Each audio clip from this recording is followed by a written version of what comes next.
দুঃস্বপ্ন, দুঃস্বপ্ন, ভয়ানক স্বপ্ন। কে আছো বাঁচাও, বাঁচাও, ভয়ানক স্বপ্ন, দুঃস্বপ্ন, বাঁচাও আমাকে। জাহাপনা কি হয়েছে? জাহাপনা কি হলো আপনার? জাহাপনা আমাকে বলুন কি হয়েছে? কি হয়েছে জাহাপনা? কি হয়েছে জাহাপনা? কি হয়েছে জাহাপনা? কি হয়েছে? কি আপনার কি হলো বলুন, বলুন কি হলো আপনার? কি হয়েছে জাহাপনা? বলুন আমাকে, আমাকে বলুন কি হয়েছে জাহাপনা? কি হলো আপনার? বলুন, বলুন আমাকে।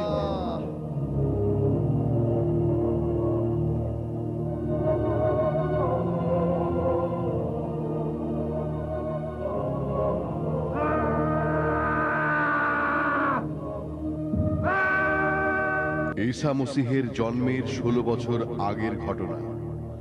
ইহুদি রাজ্যের বাদশাহ হেরড রোমান বাহিনীর সহায়তায় জেরুজালেমের উপর দখল প্রতিষ্ঠা করে সিংহাসনে আসীন হন। প্রতিশ্রুত ঈসা মসীহের পৃথিবীতে আগমনের অজানা আতঙ্ক তাঁকে ভীত সন্ত্রস্ত করে রেখেছিল। গোটা জেরুজালেমে তখন ইহুদিদের পরিত্রাতা ঈসা মসীহের জন্মের তোড়জোড় চলছিল। সর্বত্র অরাজক পরিস্থিতি বিরাজমান ছিল। ওকে ছেড়ে দাও, ওকে ছেড়ে দাও, ওকে ছেড়ে দাও। গোলমাল করো না, চুপ করো। তোমরা নির্ভয়ে তোমাদের কথা বলো। কেন এখানে এসেছো তোমরা? ঈসা মসীহে, ঈসা মসীহে, আজ রাত তার আবির্ভাবের রাত। আমাদের পরিত্রাতার আবির্ভাব রজনী। ইহুদি জাতির লাঞ্ছনা গঞ্জনার অবসান হবে আজ রাতে। অবসান ঘটবে, অবসান ঘটবে, অবসান, আল্লাহর মনোনীত অবসান জাতি। ঘটবে। কখনো আমরা অপমান লাঞ্ছনা বরণ করে নেব না। তোমরা শান্ত হও, আমি বলছি তোমরা শান্ত হও, কিভাবে শান্ত শান্ত হও। হব? পবিত্রতার আবির্ভাবে আমাদের অপমান লাঞ্ছনার অবসান হবে। কিভাবে শান্ত হব? থামুন গোটা আপনারা। ইহুদি জাতিকে দারিদ্র থেকে মুক্তি শুনুন দিবে। সবাই, বছরের পর বছর ধরে আমরা এই উপাসনালয়ে ঈসা মসীহের আবির্ভাবের অপেক্ষায় রাত দিন ক্ষণ গণনা করছি। প্রতিদিন ও রাতে প্রার্থনা করছি আল্লাহ যেন আমাদের যুগেই তার আবির্ভাব ঘটান। এখন আমি নিজেই আপনাদের হয়ে আরো বেশি করে প্রার্থনা করব যাতে আল্লাহ আমাদের মাঝে আল্লাহ পাক তার প্রতিশ্রুত মতো পরিত্রাতা ঈসা মসীহকে প্রেরণ করেন। তাহলে যে সন্তান আসছে সে কে? আপনাদের উত্তেজনা অনর্থক। ঈসা মসীহের জন্ম হয়েছে এমন কোন প্রমাণ আমাদের হাতে নেই। এমন ঘটনার কোনো কিছু নিদর্শন, কোনো চিহ্ন, কোনো লক্ষণ দেখা যাচ্ছে না।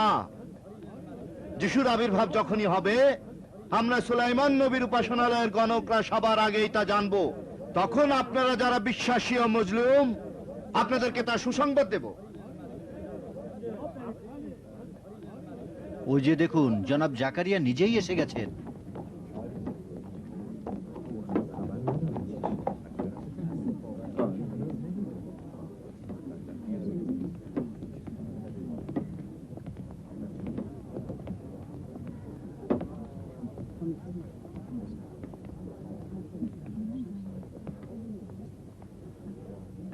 কি হয়েছে চাচা যান? কি জানতে চাচ্ছ তুমি? আমাদের বংশের মান সম্মান বলতে আর কিছুই তো রইলো না। তার মানে মানে তুমি তোমার পয়গম্বরী আর ভবিষ্যৎ বানিয়ে দিয়ে মানুষদের সাথে ঠাট্টা তামাশার খেলা শুরু করে দিয়েছো। ওসব বাজে কথা বাদ দেন, যা বলতে চান সোজাসুজি বলুন। তুমি নিজের চোখেই দেখো। না জনাব ইয়াকুব, ধৈর্য ধরুন। কি হয়েছে?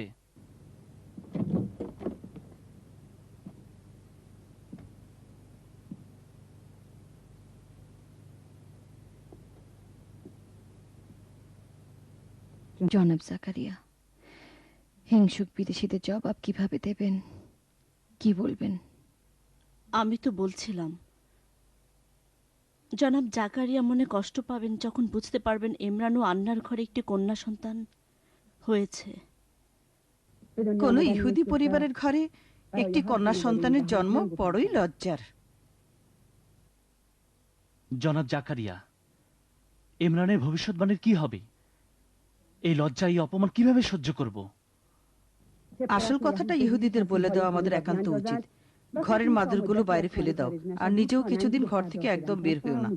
যতদিন না কন্যা সন্তান হবার অপমানের কথা মানুষেরা ভুলে না যায়, ততদিন লোকদের সাথে আসা যাওয়া বন্ধ করে দাও, যাতে জনসাধারণের ক্ষোভ অধিক বৃদ্ধি না হয়। আল্লাহ তাআলা রহমতকে বের করে দিতে চান? বংশের মান সম্মানের কথা চিন্তা করছি। আপনারা হলে নবী রসুলগণের সম্মানিত পরিবারের লোকজন। আমি লোকজনের কাছে জবাবদিহি করব। এখান থেকে যাও।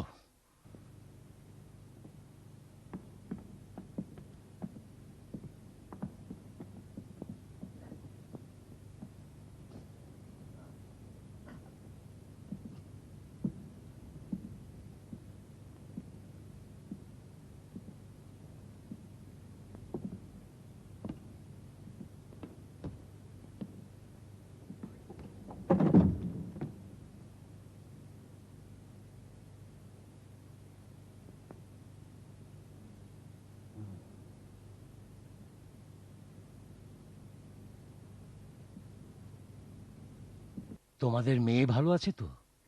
আল্লাহর শুকর, সে ভালো আছে। কাপুরুষ কোথাকার! আল্লাহ তোমাদের আর্তনাদের সারাদিন। আমি কি তোমাদের বলিনি যে এই উত্তরাঞ্চলীয় সীমান্ত এলাকায় ভালোভাবে পাহারা দিতে হবে? কিন্তু তোমরা ঘুমের ঘোরে তলিয়ে গেছো।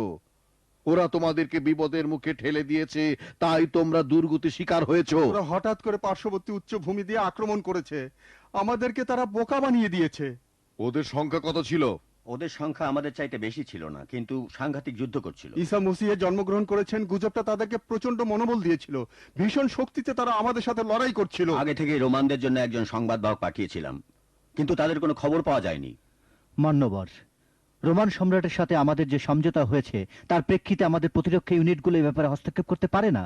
উগ্রবাদী ইহুদিদের ব্যাপারে আমার গতকালের উৎকণ্ঠা অকারণ ছিল না, কিন্তু আপনি মহামান্য হেরড সেটাকে পাত্তা দেননি। আমি তো জানিয়েছি যে যিশুর জন্মের গুজবটা আমাদের জন্য অনেক সমস্যার সৃষ্টি করেছে।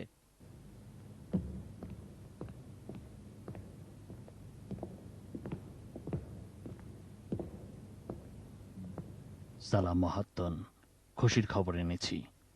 ওখানে যে শিশুটি জন্ম নিয়েছে তা কন্যা সন্তান।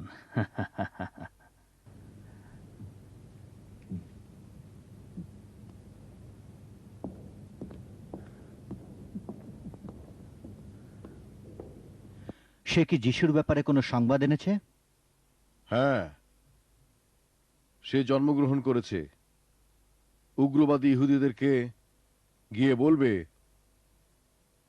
যে যিশুর জন্য তোমরা অপেক্ষায় ছিলে। শেষমেশ জানা গেছে যে সে একজন মেয়ে।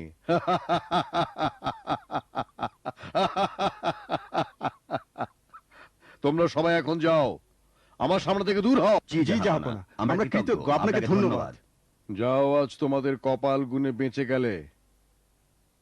আসল কথা হলো, আমি নিজেও আতঙ্কিত হয়ে পড়েছিলাম সেই যিশুর জন্ম হলো কিনা। যে আমার কাছ থেকে আমার রাজত্ব কেড়ে নেবে, এটা একটা বাজে আতঙ্ক। আসলে আমি এই কথা ভাবতেই পারি না, চিন্তাও করতে পারি না যে একজন মেয়ে মানুষ এই দুনিয়াতে এসে আমার সিংহাসনে বসবে।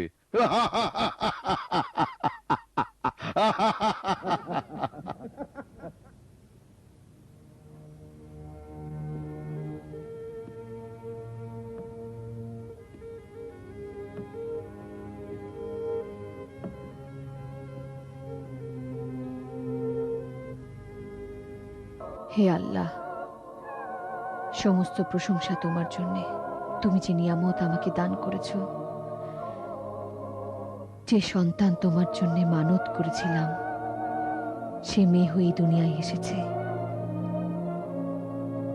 তুমি জানো যে এই সন্তানের ভালোবাসায় আমার প্রাণ ভরে গেছে, কিন্তু এরপরেও আমি আমার মানত পূর্ণ করব। লোকেরা সবাই আমাদের শহর ত্যাগ করেছে, আমাকে একলা ছেড়ে চলে গেছে। জানি না ইবাদতখানার পুরোহিতরা তাকে গ্রহণ করবে কিনা।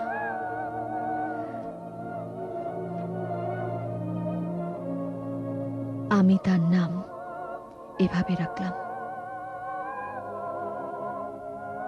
মরিয়ম, তোমার দাসী।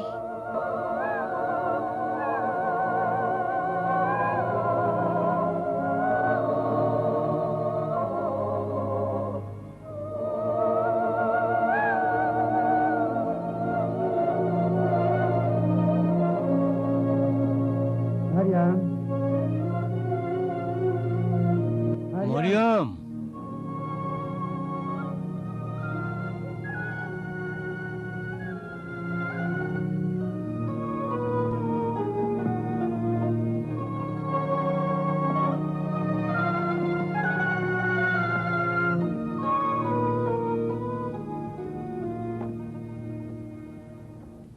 তুমি এখানে?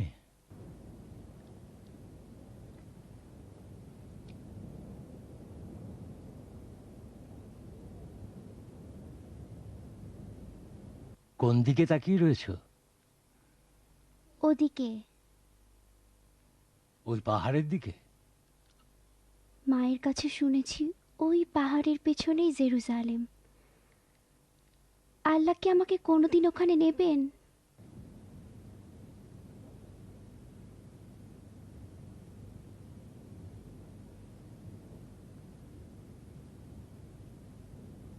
শৈশবে এক রাতে এক লোককে স্বপ্নে দেখেছিলাম। তাকে জিজ্ঞেস করেছিলাম তুমি কে। তখন লোকটি মাথা নিচু করলো, তার হাতের ইশারায় বলল চুপ থাকো। বললাম খারাপ কিছু করেছি? বলল না, তা বলনি, কিন্তু প্রশ্ন করাটা তোমার শৈশব জীবনকে হ্রাস করবে। তবে কখনো কখনো উচ্চ মার্গে পৌঁছার জন্য শিশু হতে হয়।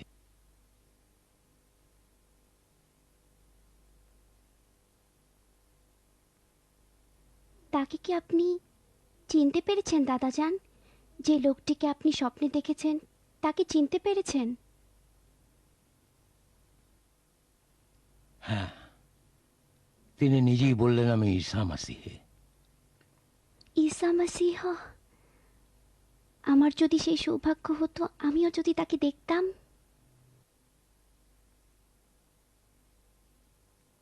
এটা কখনই সম্ভব নয়।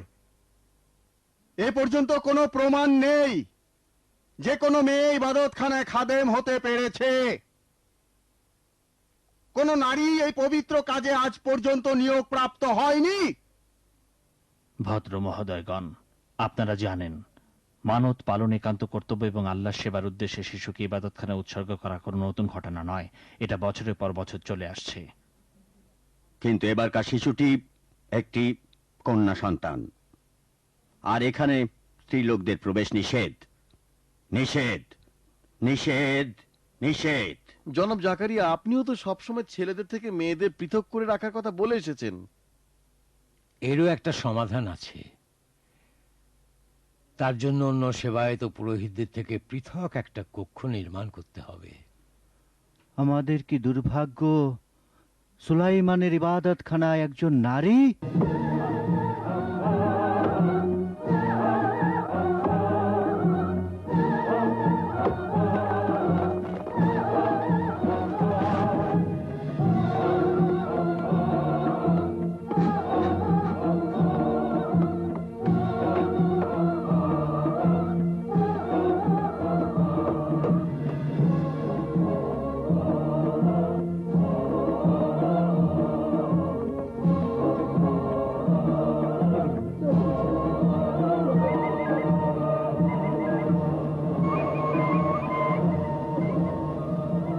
জনাব ইয়াসাকার লক্ষ্য করেছেন?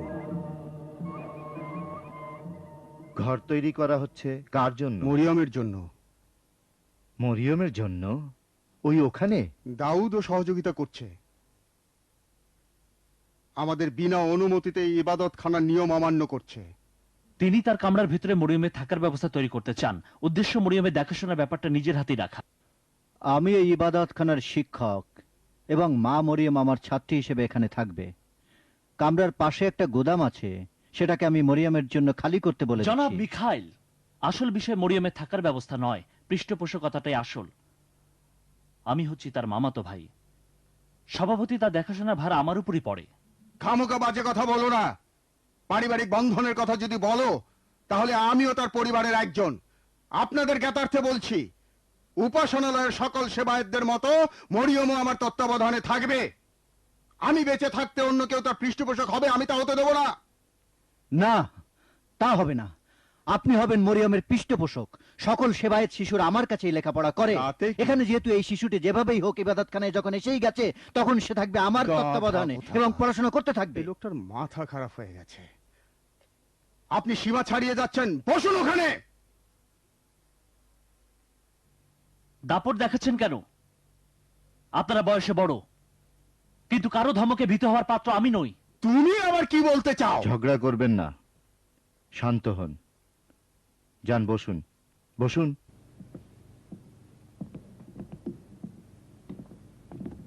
আমি এমন কি আর বলেছি? যথেষ্ট হয়েছে, আর না। শুনুন, আমাদের মধ্যে মরিয়মের পৃষ্ঠপোষক কে হবে সেটা বড় কথা নয়। আসল কথা, মরিয়মের পৃষ্ঠপোষক জাকারিয়া হতে পারবে না। দেখুন জনাব জাকারিয়া, আপনার বন্ধুরা, পুরোহিতরা, আপনার আত্মীয় স্বজন সবার অধিকার রয়েছে মরিয়মের পৃষ্ঠপোষকতার বিষয়ে যার যার দাবি উত্থাপন করার। 4টে যুক্তিতে আমি তার পৃষ্ঠপোষকতার দায়িত্ব দাবি করতে পারি।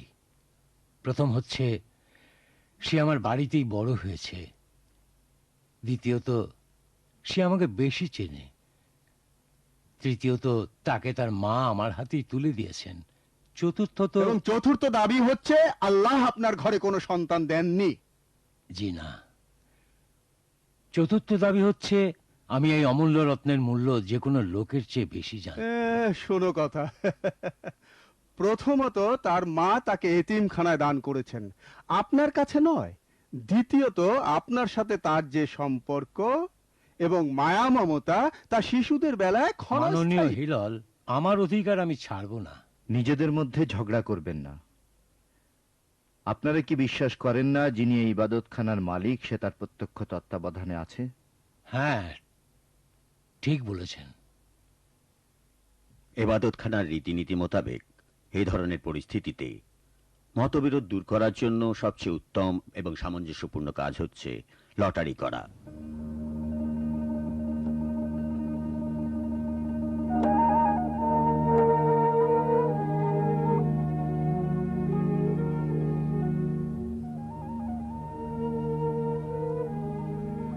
হে আসমানের অধিকর্তা, আপনি বিচারক হন।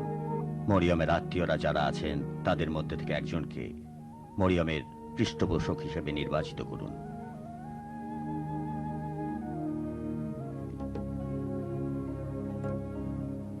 পানিতে আপনাদের কলম ছেড়ে দিন। যে কলম সবার শেষে চলতে শুরু করবে তার মালিক হবে মরিয়মের পৃষ্ঠপোষক।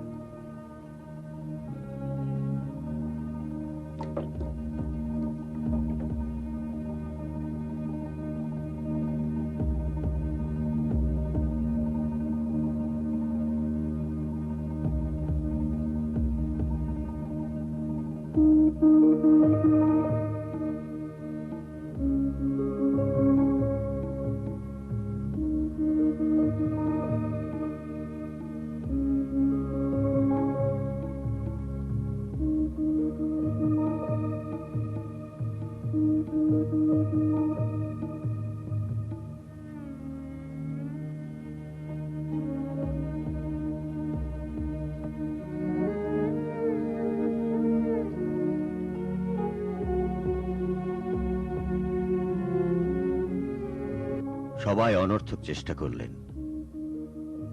আল্লাহ মরিয়মের লালন পালনের ভার আপনার উপরই ন্যস্ত করেছেন। আমি প্রতিবাদ করছি। আমি এ লটারি মানি না, আবার নতুন করে লটারি করতে হবে, তবেই মানব। হ্যাঁ।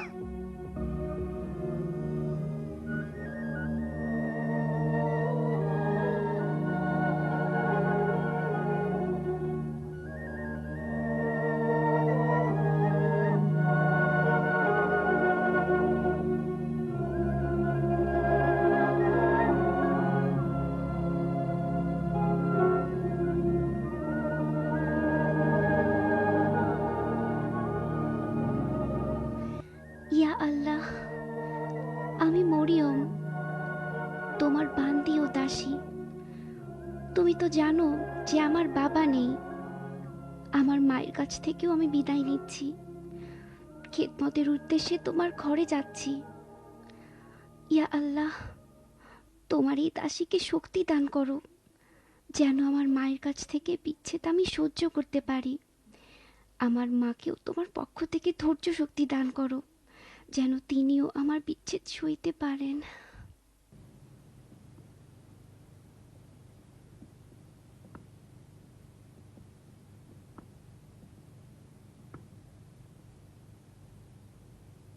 মরিয়ম, তোমার মায়ের কাছ থেকে বিদায় নাও।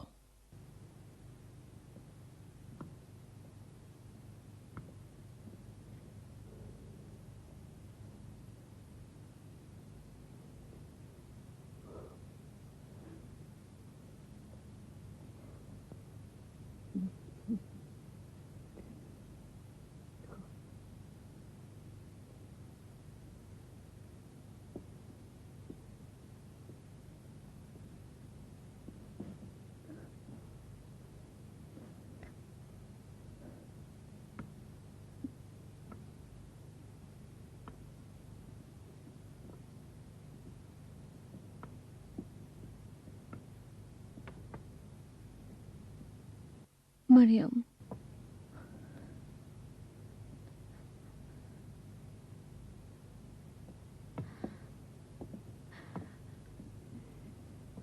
মারিয়াম,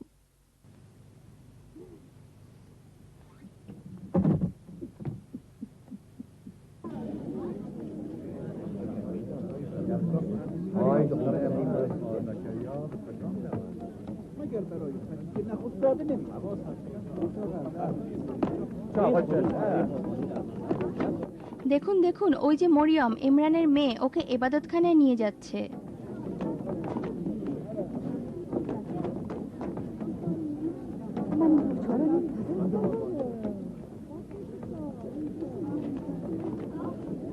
আসসালামু আলাইকুম। ওয়ালাইকুম আসসালাম। জাকারিয়া, শেষ পর্যন্ত ঠিকই কাজ আদায় করে নিয়েছো।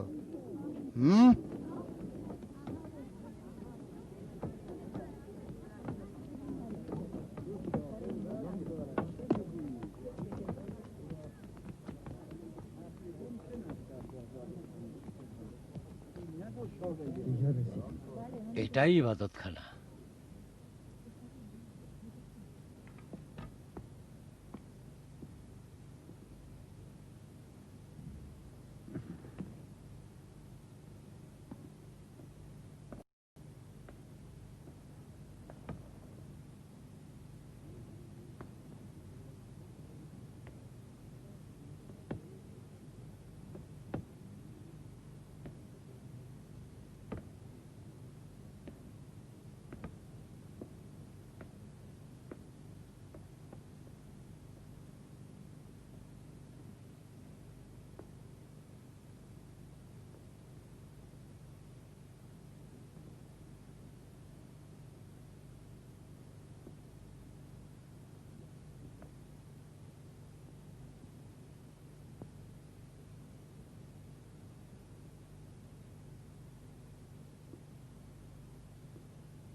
আন্না, খেয়ে নাও। তেমন কিছুই না, সামান্য একটু মাথা ঘুরছে। ধন্যবাদ।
আমি একটু পানি আনতে যাচ্ছি।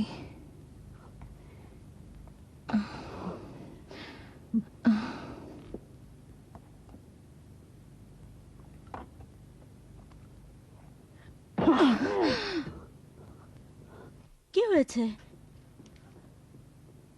কি হয়েছে আন্না? আন্না,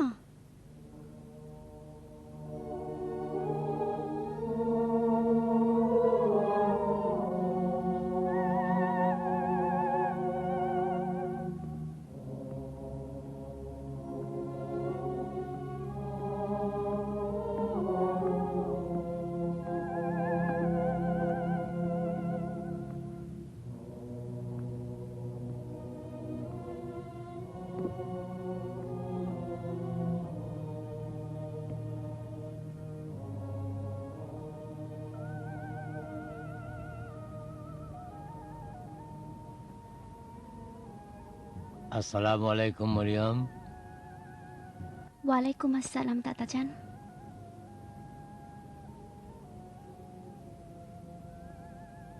কি নিয়ে এত চিন্তা করছো মরিয়ম? হিসেব করে দেখলাম যে এ পর্যন্ত 6 মাস 17 দিন হলো আমি ইবাদতখানায় এসেছি। তোমার কি খুব কষ্ট হচ্ছে? জি না, তা নয়, কিন্তু যতই একে একে দিন যাচ্ছে আমার মনে শুধু একটা কথাই আসছে, আমার মা কখন আমাকে দেখতে আসবে। কিন্তু দিন যায়, রাত আসে, রাত গিয়ে দিন, তবু আমার মা আসে না। আমার মনে বড় দুশ্চিন্তা, আমার বুকটা ভারী হয়ে আসে।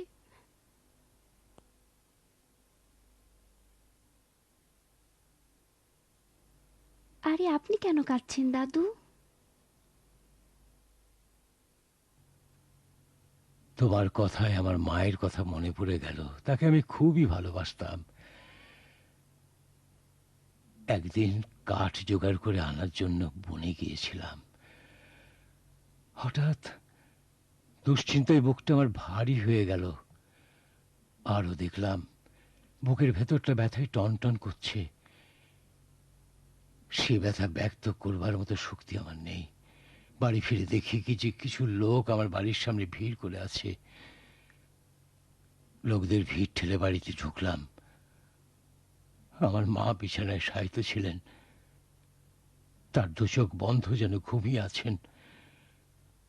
মনে হচ্ছিল যেন বিছানায় শুয়ে পরম শান্তিতে বিশ্রাম নিচ্ছেন। মনে হচ্ছিল যেন জীবনের সব দুঃখ বেদনা সম্পূর্ণ মুছে ফেলেছেন। দু হাতে তার মাথা জড়িয়ে ধরে কপালে চুমু খেলাম, তবুও তিনি ছাগলেন না। দাদু, আপনি কি আমাকে কোনো কিছু বলতে চাচ্ছেন? হুম হুম। সেটা কি আমার মার সম্পর্কে?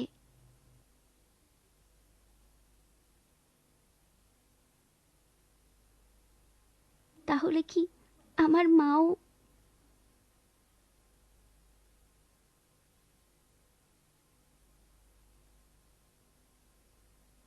এখন বুঝতে পারছি কেন তিনি আমাকে দেখতে আসেন না।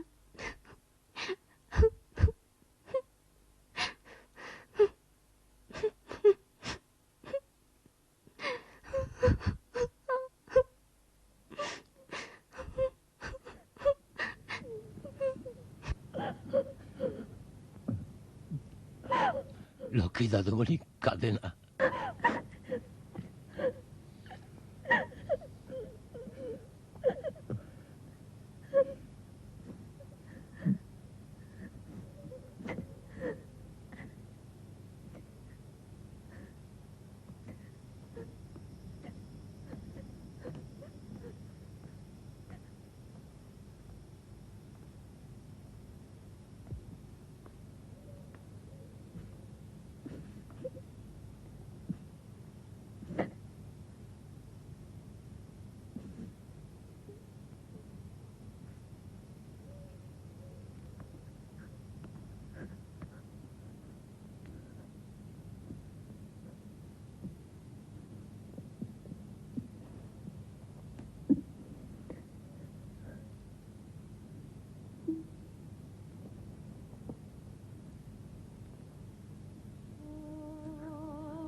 ইয়া আল্লাহ, আমি আমার মাকে হারিয়ে ফেলেছি, তাকে তোমার কাছে সুপর্দ করলাম।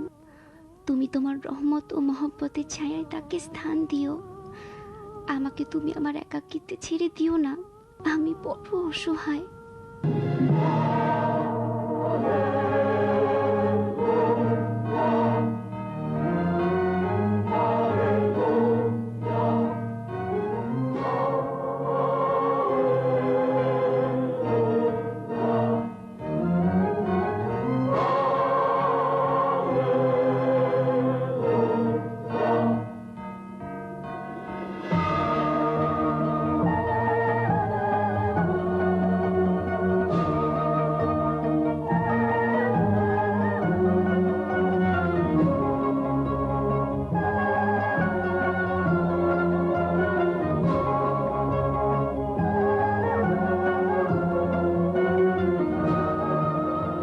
আমি তো বাজারে মুদ্রা বিনিময়ের চুক্তির মেয়াদ বৃদ্ধি করেছিলাম। যে কোনো আগন্তুক জেরুজালেমে আসলে মুদ্রা বিনিময়ের জন্য একমাত্র আপনার সাথেই তারা লেনদেন করবে। আপনি তা থেকে কিছু মুদ্রা মুনাফা হিসাবে রেখে আর দেবেন। তা থেকে একটা মুদ্রা আপনার পকেটে চলে আসবে। সত্যি পোষাচ্ছে না। এই লোকালয়ে সকল ইহুদিদের দেওয়া নজর নেয়াজ এবং জিয়ারতকারীদের দান দক্ষিণাও আপনার কাছে থাকে। এখন হেরোডের সৈন্যরা এসে বলছে যে খাজনা আরো বেশি দিতে হবে। ঠিকই তো বলেছে, হেরোড তো তার খাজনা আদায় করবেই। তাহলে ঋণের মুনাফা এবং সুদের হারও বাড়াতে হবে, তবেই আপনার অংশপ্রাপ্তিটা বহাল থাকবে। সুদের হার বৃদ্ধি করা হবে? এটা তো একরকম ডাকাতির সমান। ওকে চুপ থাকতে বলুন। জনসাধারণ এমনিতে অনেক সমস্যার সম্মুখীন এবং সবাই দুঃখে কষ্টে দিন কাটাচ্ছে। এটা হলে তারা বিদ্রোহ করবে। আচ্ছা, তাহলে কবে থেকে আপনি জনগণ বিদ্রোহী হয়ে ওঠার অপেক্ষায় আছেন? আমরা যদি জনসাধারণের কথা চিন্তা না করি তাহলে তাদের চিন্তা আর কে করবে?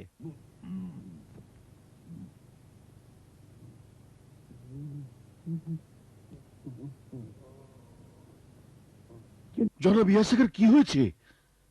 আপনাকে আমি বিরক্ত করতে চাইনি, আমাকে মাফ করবেন জনাব ইয়াসাকার। আপনার কারণে নয়।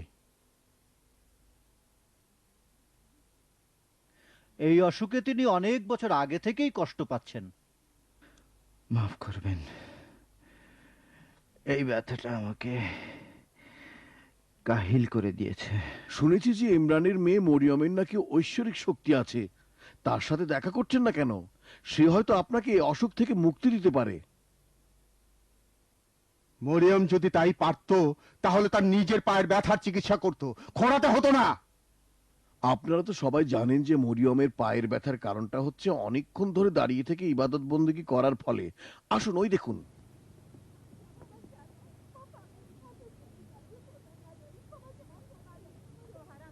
আমরা গরিব, অসহায় ভিখারি। আমার খাবার ছেলেটা জন্য খুবই কিছু নেই। অসুস্থ, আমাদের সাহায্য তাকে করুন, ভালো করে দিন মরিয়ম, তাকে আপনি বাঁচান মা। এখান থেকে ভাগো, যাও। পরিত্রাতা মরিয়ম, আমাদের সাহায্য করুন।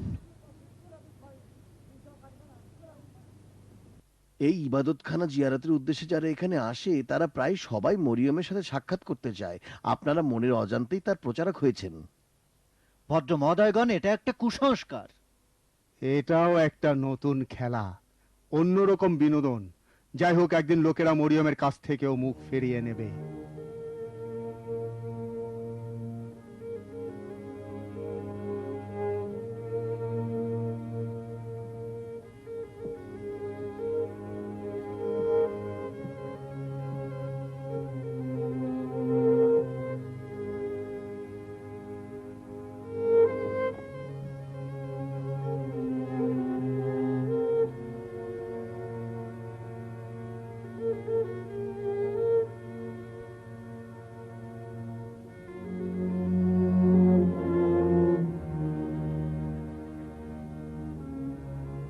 মরিয়ম, আপনি কি পবিত্রাত্মা মরিয়ম?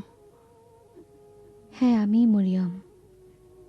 বহুদিন ধরে অনেক পথ পেরিয়ে অনেক কষ্ট সয়ে আমি আপনাকে দেখার জন্য এত দূর এসেছি। হে পবিত্রাত্মা মরিয়ম, আমাকে সাহায্য করুন। আমার ছোট ছেলেটি খুবই অসুস্থ। আমার ছেলেকে ডাক্তাররা জবাব দিয়ে দিয়েছেন সে মৃত্যুর সাথে পাঞ্জা লড়ছে।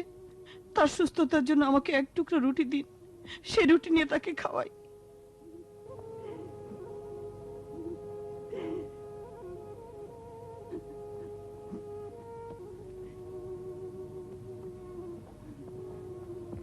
আমি আপনার ছেলের জন্য দোয়া করব।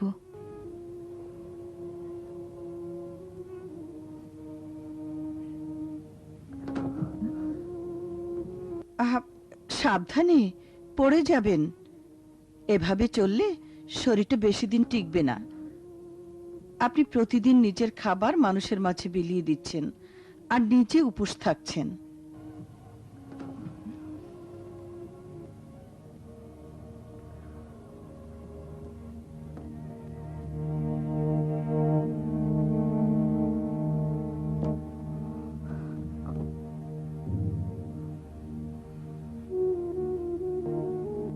এই মহিলাদের অনেকেই তাদের সন্তানদের আরোগ্যের জন্য আসেন না,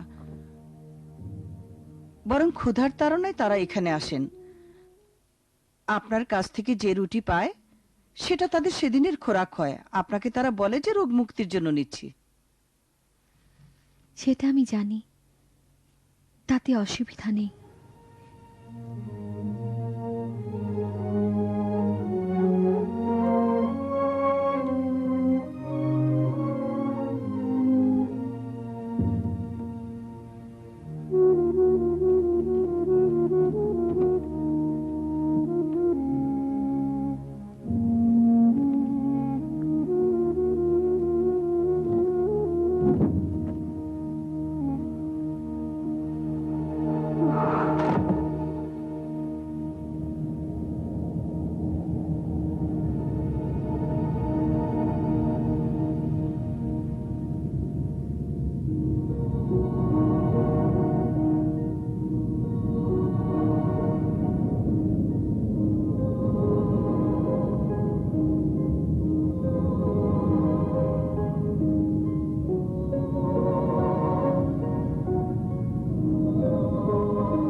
তুমি কি ইবাদতে মশগুল রয়েছ? তোমাকে বিরক্ত করব না, তোমার প্রার্থনা বন্ধ করো না।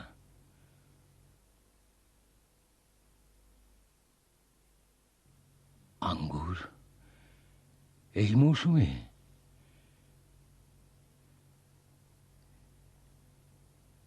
এগুলো মরিয়মের জন্য খেয়ে এনেছে। সুস্বাগতম। অনেকদিন হলো আপনার দেখা পাইনি, মনে হয় আমাদের ভুলে গিয়েছেন। ভুলিনি এলিজাবেথ, আপনার জন্য আমাদেরও মনটা কাঁদছিল।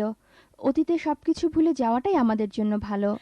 হ্যাঁ হ্যাঁ, আমাকে জেরুজালেমের খবর বলুন, মরিয়ম সম্পর্কে কিছু বলুন। তার সাথে দেখা হয়? মরিয়ম? আপনার স্বামীর কথা কেন জিজ্ঞেস করছেন না? তিনিই তো মরিয়মকে দেখাশোনা করেন, নিজের মেয়ের মতোই তার যত্ন নেন। হয়তো এর কারণ এটাই যে আপন সন্তান না থাকার কারণে তিনি ব্যথিত। জি হ্যাঁ, এলিজাবেথও এর জন্য ব্যথিত। ঠিক বলেছেন এলিজাবেথ। অবশ্য মাতৃত্বের অভিজ্ঞতা তোমার নেই, মা হবার কি স্বাদ তা তুমি জানো না। জাকারিয়ার জন্য সমস্যা তুমি সৃষ্টি করেছ। তুমি যদি তাকে সন্তান দিতে না পারো, তাহলে অন্যের ঘরে সন্তান হবার সুযোগ করে দেওয়া উচিত ছিল। সন্তানের জন্য সে কতটা অস্থির তুমি তো জানো। শুধু এলিজাবেথের দোষ দিচ্ছেন কেন? হয়তো জাকারিয়ারও সমস্যা থাকতে পারে। আপনি চুপ করুন। আমি জানি তার কোনো সমস্যা নেই। তার সমস্যা থাকলে আল্লাহ তাকে নির্বাচন করতেন না। সমস্যা এলিজাবেথেরই।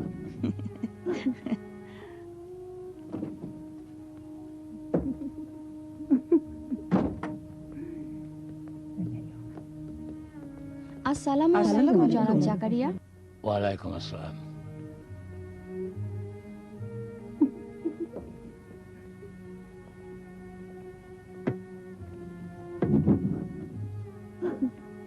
আসসালামু আলাইকুম এলিজাবেথ। সালাম।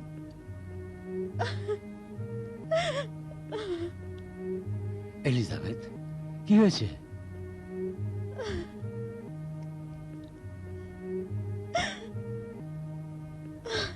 কাঁদছো কেন?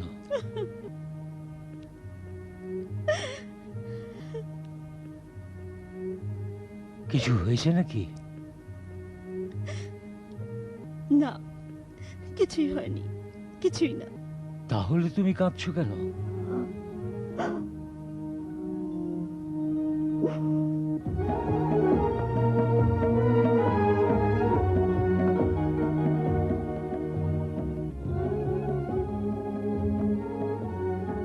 এই মহিলাদের কোনো অপরাধ নেই, তারা তাদের স্বামীদের উস্কানিতে সব কথা বলেছে।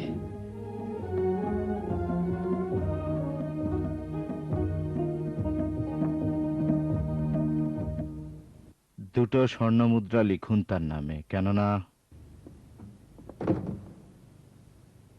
কেন? তাহলে কেন? তুমি আমার পরিবারের সদস্য, আমার সাথে তোমার রক্তের সম্পর্ক। কেন তুমি আমাকে এভাবে কষ্ট দিচ্ছ? আমি তোমার সাথে কি অন্যায় করেছি? তোমাদের সবার জন্য আমার প্রাণ কাঁদে। তোমরা আল্লাহকে ভুলে গিয়ে দূরে, অনেক দূরে সরে গেছো। জীবনের সর্বোত্তম সময়গুলোকে এই পবিত্র ইবাদতখানায় বসে তোমরা অন্যায় কাজে ব্যয় করছো। সুখে দেখো, এর থেকে শয়তানের শরীরের পচা গন্ধ আসছে। মরিয়মের মা আন্নাকেও এই জাতীয় কথার খোঁজায় কষ্ট দিয়েছো, তার মনে আগুন জ্বালিয়েছো। তোমাদের প্রচন্ড বিরোধিতা আর শত্রুতা আমার এবং এলিজাবেথের সংসার জীবনকে একেবারে বিষিয়ে তুলেছে। আমাদের অপরাধ কি? আমাদের সন্তান নেই তাই, কিন্তু আমরা তো আল্লাহর ইচ্ছার কাছে মাথা নত করে আছি। শুনুন জনাব না, জাকারিয়া, আমার কথায় বাধা দিও না। ভালো করে শুনে রাখো, আত্মীয়তার বন্ধন আমাদের মাঝে আর বেশি দিন টিকে থাকবে না। আমার মৃত্যুর পর আমার পরিবারের ব্যাপারে আমি শঙ্কিত। আমি আল্লাহর দরবারে তোমাদের বিরুদ্ধে নালিশ করব।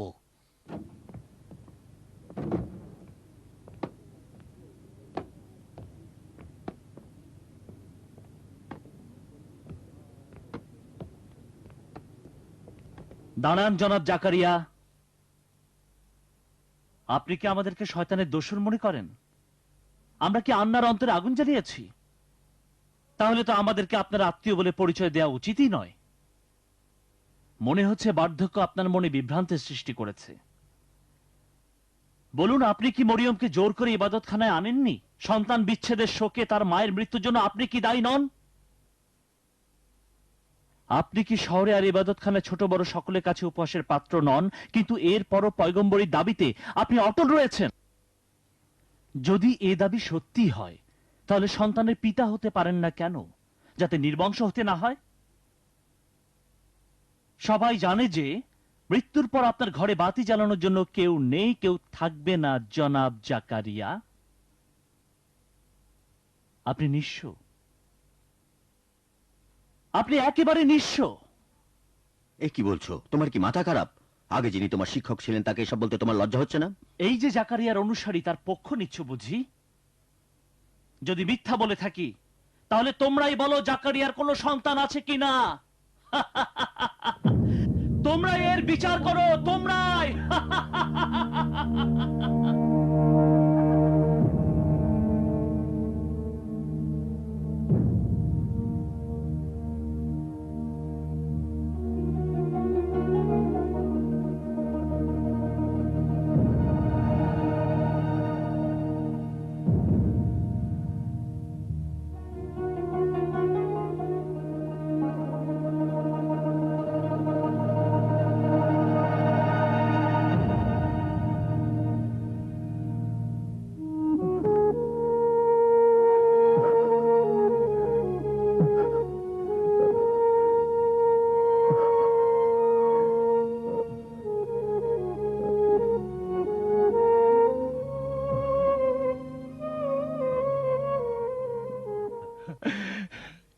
ই আল্লাহ, বহুবার নীরবতা পালন করেছি, কলিজার রক্ত দিয়ে মানুষের তিরস্কার সহ্য করেছি।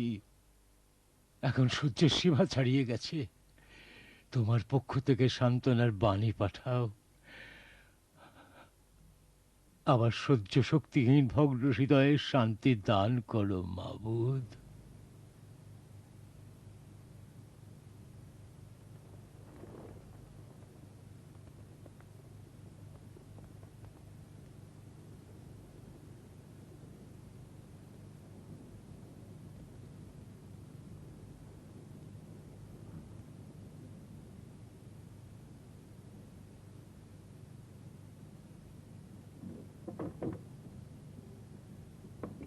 আসসালামু আলাইকুম মরিয়ম।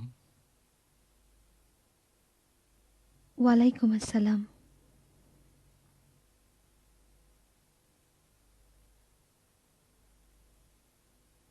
মরিয়ম, আমাকে বলো তো, এসব ফলমূল, এসব খাদ্য কোত্থেকে এসেছে?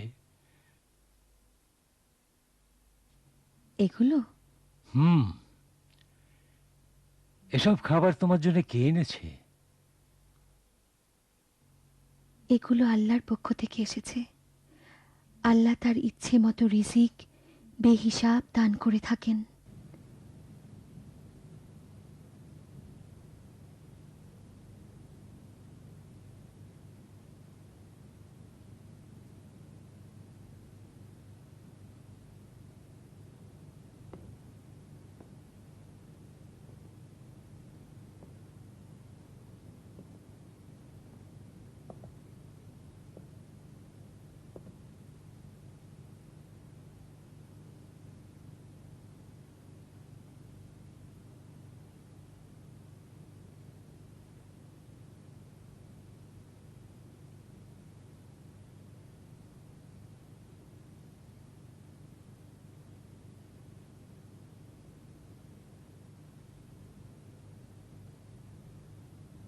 তিনি বেহিসাব দান করেন, বেহিসাব। তাহলে একথা কেন আমি দেরিতে বুঝলাম? আমার এই বার্ধক্য জীবনে কেন তুমি মরিয়মের জবানিতে আমাকে শিক্ষা দিলে? আমি কত বোকা! সময় থাকতে কেন তার রহমতের ভান্ডার থেকে রহমত পাবার জন্য দরখাস্ত করলাম না? বেহিসাব, বেহিসাব।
তখনই জাকারিয়া নামাজের জন্য মিহরাবে দণ্ডায়মান হলেন। বললেন, ইয়া আল্লাহ, আমার মৃত্যুর পর আমার আত্মীয় স্বজনদের জন্য আমি খুবই শঙ্কিত। তুমি যাকে ইচ্ছা বেহিসাব দান করে থাকো, আমাকে একটা সন্তান দান করো, যে হবে আমার ও ইয়াকুবের বংশের উত্তরাধিকারী এবং তোমার সন্তুষ্টির প্রতীক। অতঃপর ফেরেশতারা তাকে ডাক দিয়ে বললেন, হে জাকারিয়া, হে জাকারিয়া, তোমার প্রতি সংবাদ, একটি সন্তানের সুসংবাদ, যার নাম হবে ইয়াহিয়া। এর আগের নামে কারো নামকরণ আল্লাহ করেননি। সেই সন্তান আল্লাহর ইচ্ছার সত্যতার সাক্ষ্য দেবে, যিনি পরবর্তীতে নবী রূপে আসবেন। জাকারিয়া বললেন, হে পরওয়ারদিগার, আমার কিভাবে সন্তান হবে? আমি খুবই বৃদ্ধ, আর আমার স্ত্রীও বন্ধ্যা। ফেরেশতারা বললেন, তিনি যা প্রার্থনা করেছেন আল্লাহর দরবারে তা কবুল হয়েছে। ফেরেশতারা আরো বললেন, এ কাজ আল্লাহর জন্য একেবারে সহজ। উদাহরণস্বরূপ বলা যায়, তুমি নিজেও এর আগে পৃথিবীতে ছিলে না, তিনি তোমাকে সৃষ্টি করেছেন। এমন এক সন্তানের সংবাদ দিচ্ছি, যিনি হবেন আধ্যাত্মিক শক্তিতে বলীয়ান এবং আপন কওমের সর্দার। তিনি হবেন অতিশয় সংযমী। আল্লাহ পাক নিজ ক্ষমতায় শৈশবকালেই তাকে তত্ত্বজ্ঞান শিক্ষা দেবেন। তিনি হবেন একজন নেককার পয়গম্বর। জাকারিয়া আরজ করলেন, ইয়া আল্লাহ, আমার জন্য এমন কোন নিদর্শন পাঠাও যাতে আমি সুসংবাদটা বুঝতে পারি। গায়েবী আওয়াজ হলো, হ্যাঁ, তার নিদর্শন হলো তুমি 3 দিন পর্যন্ত মুখ দিয়ে কোনো কথা বলতে পারবে না। ভাই সাহেব, নাসরাবাসী দেখুন, মুজিজা হয়েছে, মুজিজা, অলৌকিক ব্যাপার হয়েছে, অলৌকিক ব্যাপার আপনারা দেখুন। অলৌকিক? হ্যাঁ, অলৌকিক। আল্লাহ এলিজাবেথকে সন্তান দিয়েছেন। মুজেজা, সত্যি মুজেজা, অলৌকিক। দেখলেন, তার ব্যাপারে আল্লাহর ওয়াদা বাস্তবায়িত হয়েছে। বলছিল যে তিনি আল্লাহর পয়গম্বর, কিন্তু পুরোহিতরা তাকে নিয়ে সর্বদা তুচ্ছতাচ্ছিল্য করত। কিন্তু কিভাবে বুঝলেন যে তার স্ত্রী গর্ভবতী? ধাত্রীরা তাকে পরীক্ষা করেছে। এলিজাবেথের গর্ভে সত্যিই সন্তান আছে। আমার ইচ্ছে ছিল তার বাবার নামে নাম রাখবো, কিন্তু জাকারিয়া তো এখনো কথা বলতে পারে না। তিনি একটি ফলক চাইলেন, তার উপর লিখে দিলেন ইয়াহিয়া। বললাম, আপনার বংশে তো এ ধরনের নাম নেই। হঠাৎ তার জবান খুলে গেল, তিনি আল্লাহর শুকর আদায় করতে লাগলেন। জাকারিয়া বললেন যে আল্লাহ তাআলা তাকে একটি পুত্র সন্তানের সুসংবাদ দিয়েছেন। ইব্রাহিম আলাইহিসসালামের মতন তাকেও আল্লাহ তাআলা বৃদ্ধ বয়সে সন্তান দান করলেন। হ্যাঁ, ছেলে সন্তানের নামও স্বয়ং আল্লাহ জাকারিয়াকে বলে দিয়েছেন। তার সন্তানের নাম ইয়াহিয়া। ইয়াহিয়া এর মানে ইয়াত্তা, অর্থাৎ কিনা আত্মার জীবন। মানে তিনি শহীদ হবেন, কিন্তু তারপরও তিনি অমর হয়ে থাকবেন।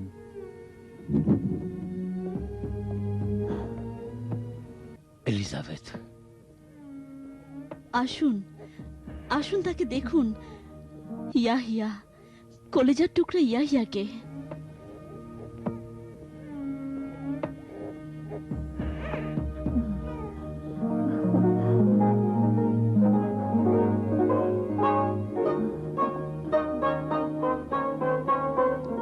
ইয়াহিয়া, ইয়াহিয়া, আল্লাহর শুকর।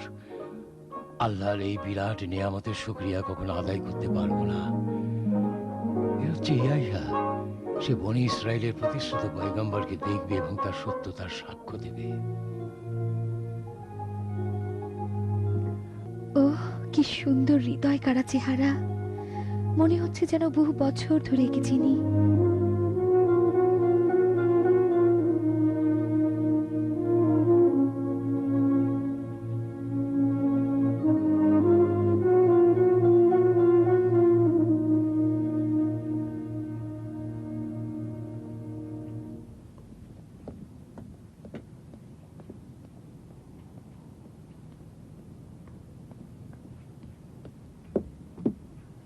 সে আসছে।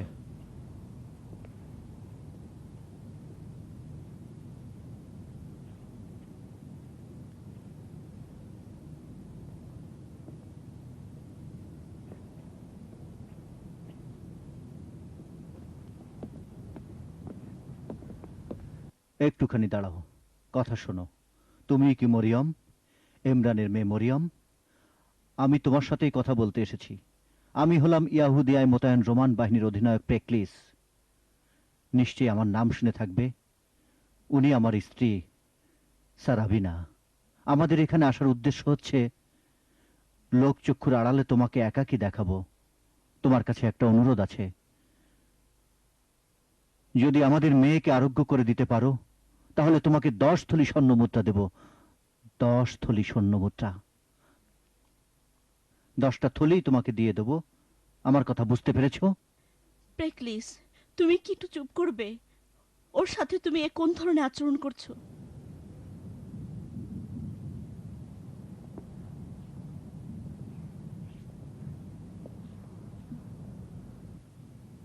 কি সুন্দর মেয়ে আপনার, কিন্তু ওর তো অনেক জ্বর। জন্ম নেবার পর থেকে সে অসুস্থ। রোমের চিকিৎসকরা তার কোনো চিকিৎসাই করতে পারেনি। এই যে এখন এখানে এসেছি, আত্মীয় স্বজন পাড়াপড়শি থেকে দূরে, আমাদের আশা সে যেন আরোগ্য লাভ করে। কারণ প্রতিদিনই দেখছি তার অসুখ আরো বেড়েই চলেছে। ঠিকভাবে বোঝাবো, সে যদি মারা যায়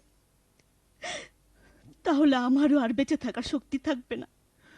সারাবিনা তোমার সুনাম শুনেছে, তাই আমরা এখানে এসেছি। এখন তুমি বলো মা মরিয়ম, দয়া করে তুমি কি আমাদের সাহায্য করবে? আমার দ্বারা কিছুই করা সম্ভব না। আমি দুঃখিত। শোনো মামনি, যদি তুমি আমাদের মেয়ের সুস্থতা ফিরিয়ে দাও তাহলে যে পরিমাণের কথা বলেছি তার চাইতে অনেক বেশি দেব। আমার যা কিছু আছে সব দিয়ে দেব। শুধু একবার একটি অইহুদি পরিবারের সাহায্য করো মা। দেখুন, আমার পক্ষে কিছুই করা সম্ভব না। সমস্ত জাহানের যিনি মালিক তার ইচ্ছার উপরই আরোগ্য করা না করা সব কিছু নির্ভর করছে। আমাদের সবাইকে আরোগ্য করার ক্ষমতা তার হাতে। আমি ওর জন্য শুধুমাত্র আল্লাহর কাছে দোয়া করতে পারি।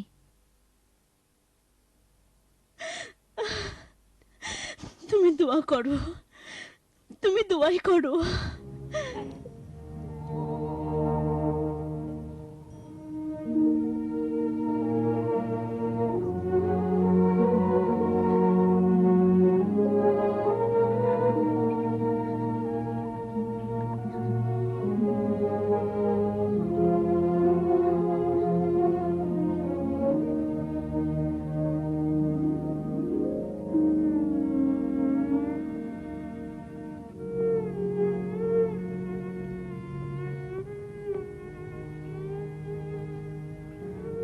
স্বামী ও সন্তানের প্রতি ভালোবাসা আপনাকে পরকালে নাজাত দেবে।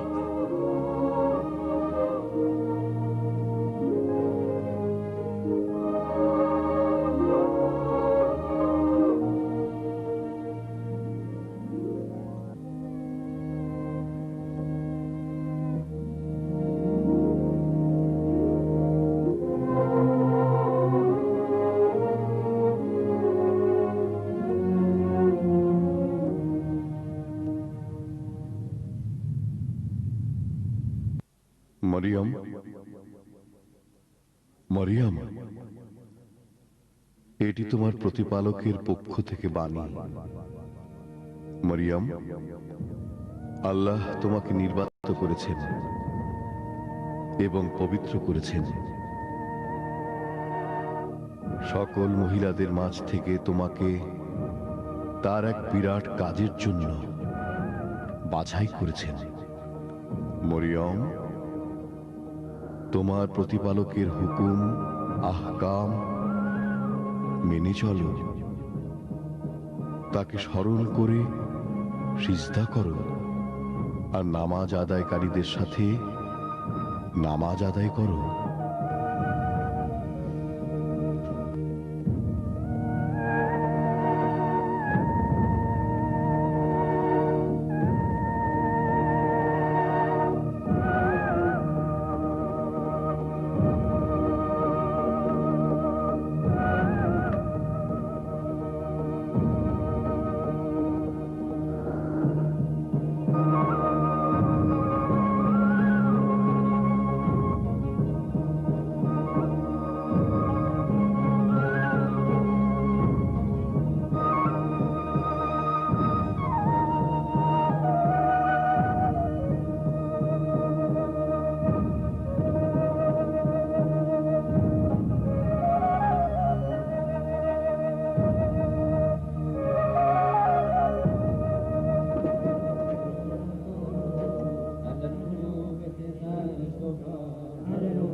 জনাব ইয়াসাকার, জনাব ইয়াসাকার, মহামান্য পুরোহিত, মান্যবর। কোনো সমস্যা নেই? এত সহজেই? এতদিন আপনি আমাদের শরীয়তের শিক্ষক ছিলেন, এখন কিভাবে বলছেন যে কোনো সমস্যা নেই? আসলে এই কথাই বলুন যে সুলাইমানের প্রার্থনা কেন্দ্র পরিচালনার যোগ্যতা ইহুদিদের নেই। মুসা ও হারুনের শরীয়তটা না হয় একেবারে বাদ দিন, কারো যেন কোনো চিন্তা করতে না হয়, তাহলে তার নামাজ ও কুরবানির আনুষ্ঠানিকতার কি দরকার?